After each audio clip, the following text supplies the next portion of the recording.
নমস্কার বন্ধুরা, আজ আমি তোমাদের সাথে আলোচনা করব পর্যায় সারণী থেকে কিছু গুরুত্বপূর্ণ এমসিকিউ প্রশ্ন নিয়ে। দেখো নেক্সট প্রশ্ন, পর্যায় সারণীতে বিরল মৃত্তিকা মৌলগুলির অবস্থান কোথায় রয়েছে? দেখো অপশান ক চতুর্থ পর্যায়ে, অপশান খ পঞ্চম পর্যায়ে, অপশান গ ষষ্ঠ পর্যায়ে, অপশান ঘ সপ্তম পর্যায়ে। দেখো অ্যান্সার হয়ে যাবে অপশান গ ষষ্ঠ পর্যায়ে।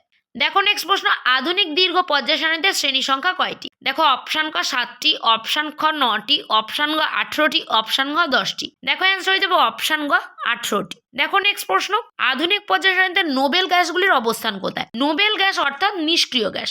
দেখো অপশান ক 0 শ্রেণীতে, অপশান খ 10 নম্বর শ্রেণীতে, অপশান গ 12 নম্বর শ্রেণীতে, অপশান ঘ 18 নম্বর শ্রেণীতে। দেখো অ্যান্সার হয়ে যাবে অপশান ঘ 18 নম্বর শ্রেণীতে। আমি একটু আগেই তোমাদের সাথে নিষ্ক্রিয় গ্যাস বা নোবেল গ্যাস নিয়ে আলোচনা করেছি। দেখো নেক্সট প্রশ্ন, হ্যালোজেন মৌলগুলি আধুনিক দীর্ঘ পর্যায় সারণীর কোন শ্রেণীতে অবস্থিত? দেখো অপশান ক 10 নম্বর, অপশান খ 17 নম্বর, অপশান গ 7 নম্বর, অপশান গ 18 নম্বর। দেখো অ্যান্সার হয়ে যাবে অপশান খ 17 নম্বর শ্রেণীতে। আর এই 17 নম্বর শ্রেণীতে অবস্থিত হ্যালোজেন মৌলগুলো কোনগুলো সেগুলো আমাদের একটু জেনে নিতে হবে। দেখো হ্যালোজেন মৌলগুলো হচ্ছে fluorine, chlorine, bromine, iodine, astatine. আর এই হ্যালোজেন মৌলগুলো তীব্র তড়িৎ ঋণাত্মক মৌল। হ্যালোজেন মৌলগুলির মধ্যে তীব্র তড়িৎ ঋণাত্মক মৌল কোনটি? ফ্লুরিন।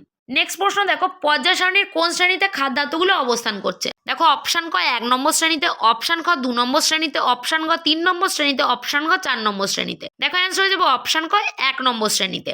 আর তোমাদেরকে একটু জেনে রাখতে হবে খাদ্য ধাতুগুলো কোনগুলো।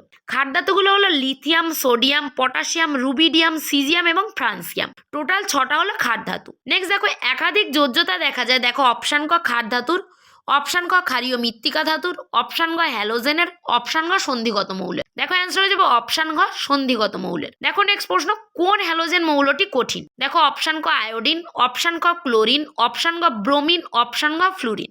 দেখো অ্যান্সার হয়ে যাবে অপশান ক আয়োডিন।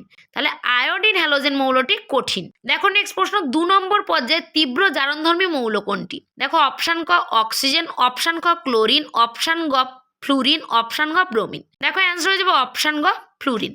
তাহলে 2 নম্বর পর্যায়ে দীর্ঘ জারণধর্মী মৌল হচ্ছে ফ্লুরিন। নেক্সট প্রশ্ন, দেখো ত্রয়ী সূত্রের আবিষ্কর্তাকে?